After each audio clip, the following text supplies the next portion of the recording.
കഴിഞ്ഞ ദിവസം ഒരു രോഗിയുടെ ബ്ലഡ് ടെസ്റ്റ് ചെയ്തപ്പം പ്ലേറ്റ്ലേറ്റ് കൗണ്ട് ഒന്ന് ചെക്ക് ചെയ്തു. ബ്ലഡ് ടെസ്റ്റ് ചെയ്താൽ പ്ലേറ്റ്ലേറ്റ് രണ്ട് കുറവാണ്. അപ്പോൾ ഞാൻ പറഞ്ഞത് ഒരു വൈറൽ ഫീവറാണ്, നമുക്ക് ഡെങ്കിപ്പനിയാണോ എന്നൊന്ന് കൺഫേം ചെയ്യാൻ വേണ്ടി ഡെങ്കിപ്പനിയുടെ NS1-AG ആൻറ്റിജൻ ടെസ്റ്റോടും ചെയ്യാമെന്നാണ്. റിസൾട്ട് കിട്ടിയപ്പം NS1-AG ആൻറ്റിജൻ പോസിറ്റീവാണ്. ഡെങ്കിപ്പനി ഒരു വൈറൽ ഫീവറാണല്ലോ, വൈറൽ ഫീവർ കൺഫേമായി.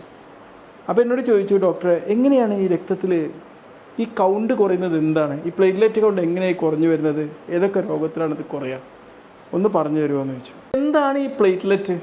പ്ലേറ്റ്ലെറ്റ് എന്ന് പറഞ്ഞാൽ നമ്മുടെ രക്തത്തിലെ സൂക്ഷ്മമായിട്ടുള്ള ഒരു രക്താണുവാണ്. ചുവന്ന രക്താണു, വെളുത്ത രക്താണു എന്നൊക്കെ പറയുന്നത് പോലത്തെ ഒരു രക്താണുവാണ്. ഇതെന്ത് നമ്മുടെ ശരീരത്തിൽ എന്താ ചെയ്യുന്നത്?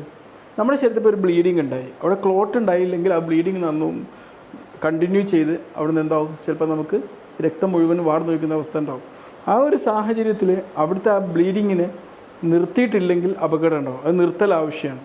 ഇത് ക്ലോട്ട് ചെയ്യാൻ സഹായിക്കുന്ന ഒരു അണുവാണ് ഈ പ്ലേറ്റ്ലെറ്റ് എന്നുള്ളത്. നോർമലായി നമ്മുടെ രക്തത്തിൽ 1.5 ലക്ഷം തൊട്ട് 4.5 ലക്ഷം വരെ ഒരു മൈക്രോ ലിറ്റർ ബ്ലഡിൽ ഇതിൻ്റെ അളവ് എന്നുള്ളത്. ഇത് 1 ലക്ഷത്തിന് താഴെയാണ് പ്ലേറ്റ്ലെറ്റ് കൗണ്ട് കുറഞ്ഞു വരിക എന്ന് പറയുന്നത്. അപ്പോൾ എങ്ങനെയാണ് ഈ പ്ലേറ്റ്ലെറ്റ് കൗണ്ട് ഈ വൈറൽ ഫീവറിൽ ഡെങ്കിപ്പനിയിലൊക്കെ കുറഞ്ഞു വരുന്നത്? ചെയ്തിട്ട് ഈ വൈറസ് അറ്റാക്ക് ചെയ്തിട്ട് ഇതിനെ നശിപ്പിച്ച് കളയുക ചെയ്യാം. ഈ അറ്റാക്ക് നടക്കുമ്പോൾ എന്താക്കും, അവിടുന്ന് ബോൺ മാരോ ഒന്ന് ഈ പ്ലേറ്റ്ലെറ്റിൻ്റെ പ്രൊഡക്ഷൻ നടക്കില്ല, സ്വാഭാവികമായിട്ടും അത് കുറഞ്ഞു വരും. പിന്നെ ചില ഘട്ടത്തിൽ നമ്മുടെ ഇമ്മ്യൂൺ സിസ്റ്റം തന്നെ ഇതിൻ്റെ അപകടകരമായ കോശങ്ങളാണെന്ന് വിചാരിച്ചിട്ട് ഈ പ്ലേറ്റ്ലെറ്റ് നശിപ്പിച്ച് കളയും.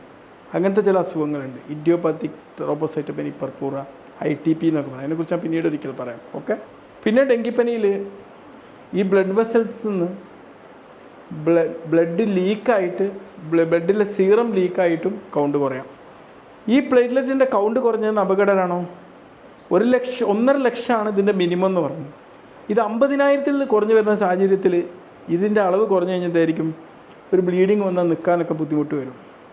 ആ ഒരു ഘട്ടത്തിൽ ഫ്ലൂയിഡ് തെറാപ്പി, ഗ്ലൂക്കോസ്, വൈറ്റമിൻസ് ഇതൊക്കെ കൊടുത്തിട്ട് ഈ വൈറസിനെ തുരത്തി തോൽപ്പിച്ചിട്ട് പെട്ടെന്ന് തന്നെ ശരീരത്തിൻ്റെ ആരോഗ്യസ്ഥിതി വീണ്ടെടുക്കാൻ വേണ്ടിയിട്ടുള്ള ശ്രമങ്ങളാണ് ഉണ്ടാവുക. അപ്പോൾ നമുക്ക് പനിയോ തലവേദനയോ ശക്തമായിട്ടുള്ള ഇങ്ങനത്തെ എന്തെങ്കിലും പ്രശ്നങ്ങളുണ്ടെങ്കിൽ നമ്മൾ ബ്ലഡ് ടെസ്റ്റ് ചെയ്തിട്ട് പ്ലേറ്റ്ലെറ്റ് കൗണ്ട് നോക്കേണ്ടതുണ്ട്. ഓക്കെ.